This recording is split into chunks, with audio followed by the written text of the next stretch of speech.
रमजान में एक ड्यूटी आपने ये करनी है कि इबादत को वक्त दें, टाइम निकालें। जो इतने से भी फारग है ना, वो 19वें रोजे तक कुल फारग होके 20 को इत्काफ बैठे। जिंदगी में एक दफा इत्काफ तो वैसे बड़ा जरूरी है। हमारे बुजुर्गों ने लिखा जरूरी है एक बंदा इत्काफ कर ले जिंदगी में एक दफा, हर साल करे तो सुन्नत अदा होगी। वैसे सुन्नत मुअक्कदा अल किफाया है, बस्ती में अगर कोई भी ना बैठेगा तो सारे गुनाहगार हो। हम इंशाल्लाह इस मस्जिद में इस साल इज्तिमाई इत्काफ करेंगे। मैंने ये प्रोग्राम बनाया है कि लोग इत्काफ तो बैठते हैं लेकिन ना बेचारों को कुरान मजीद पढ़ना आता है, ना नमाज वुजू गुस्ल के मसाइल आते हैं, ना उन्हें पता है कि रात इबादत कैसे करनी है।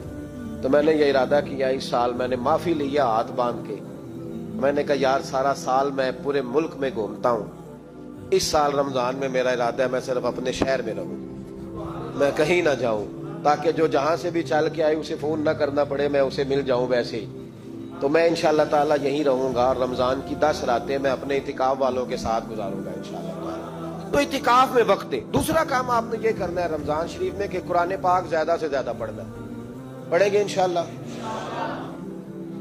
अगर आप नाराज ना हो तो हमने कुरान मजीद पढ़ना बिल्कुल ही छोड़ दिया। कुरान पाक खुलता ही नहीं, तवज्जो ही नहीं, मिजाज ही नहीं। सारा सारा दिन बीत जाता है, कुरान मजीद नहीं खुलता, कुरान मजीद नहीं पढ़ा जाता। एक आज शख्स मुझसे मिलना चाह रहे थे, मस्जिद नबवी शरीफ में मैं हाजिर था, तो वो एक दफा आए गुजर गए, मैं कुरान शरीफ पढ़ रहा था, फिर आए तो गुजर गए कुरान शरीफ, तीसरी दफा फिर आए तो कहने लगे आपने कितना को पढ़ना है। मैंने उनसे कहा कि मेहरबानी करो मुझे दुआ दो कि अल्लाह मुझे पढ़ता ही रखे। आपने ये क्या लफ्ज अदा कर लिए कितना को पढ़ना है। खुदा के बंदो यहाँ काम क्या है, अगर तिलावत भी नहीं करनी तो करना क्या है। वहां मैं अक्सर कहता हूँ कि चूंकि हम तो मसीतड़ है, हमारा तो मिजाज है मस्जिदों में रहने का, क्योंकि आम लोगों का मिजाज नहीं होता तो वहां भी बाजारों को टाइम ज्यादा देते, खरीदारी में वक्त ज्यादा लगाते। अगर हमारी तबीयत मस्जिद में बैठने की हो, कुरान पाक पढ़ने की हो, तो बड़ा ज़ौक बन जाए। कुरान मजीद इमाम आजम अबू हनीफा इमाम आजम रमजान शरीफ के अंदर 61 कुरान मजीद पढ़ा करते। कितने? 60 और 1 61। एक कुरान शरीफ दिन में पढ़ते, एक रात को पढ़ते। पूरे दिन में कुरान मजीद खत्म करते, एक रात को। और आप फरमाते हैं 61वां कुरान मजीद वो था जो मैं तरावियों में सुना करता। 61 कुरान पाक आप हर रमजान में पढ़ा करते थे। मेरी आपसे गुजारिश है, एक सिपारा मस्जिद में पढ़े रमजान में, एक सिपारा घर में पढ़े। मस्जिद में पढ़ेंगे तो मस्जिद का हक अदा होगा, और घर में कुरान पाक खोल के बैठेंगे तो बच्चे भी आके पास बैठ जाएंगे, छोटे छोटे बच्चे। ये कभी तजर्बा करना, ये बख्शिश का जरिया है।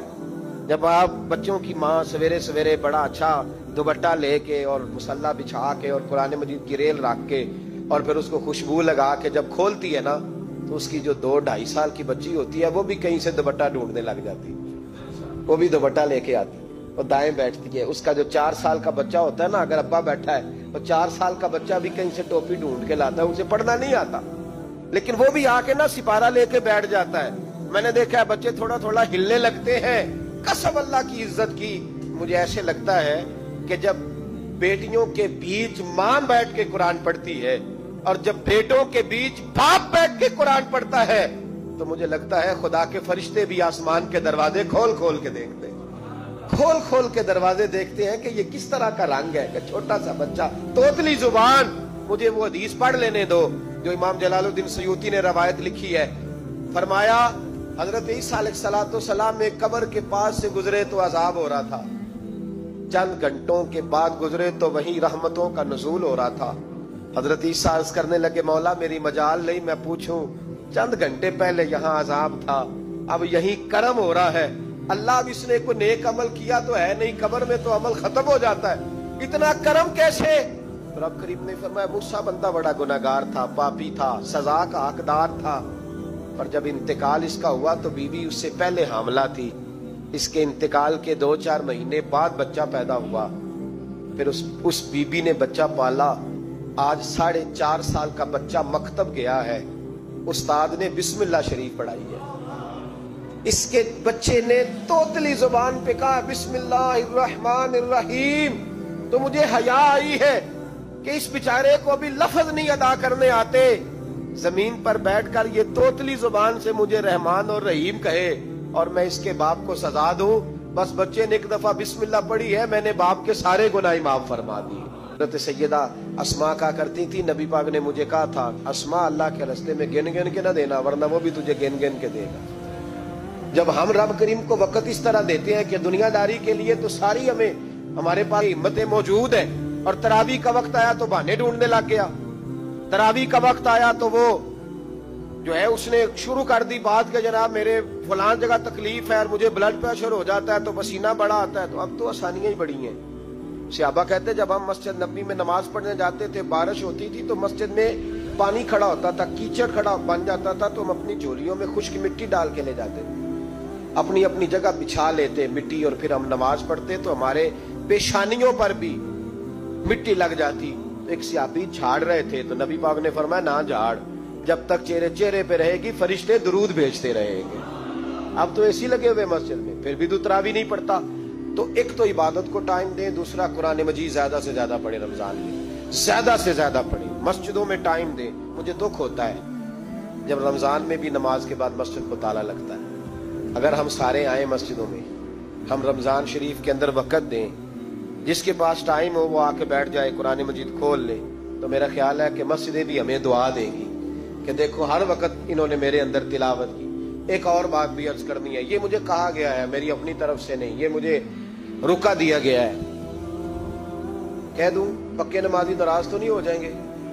جو پکے نمازی ہیں مسجدوں کے وہ میرے ساتھ وعدہ کریں، ناراض تو نہیں ہو جائیں گے؟ نہیں تسی نہیں بول دے تو سا ہو جانا، پکے بول دے نہیں پہ، پکے کور دے نہیں پہ، پکے نمازی، یہ پکے نمازیوں سے بات، ناراض تو نہیں ہو جائیں گے؟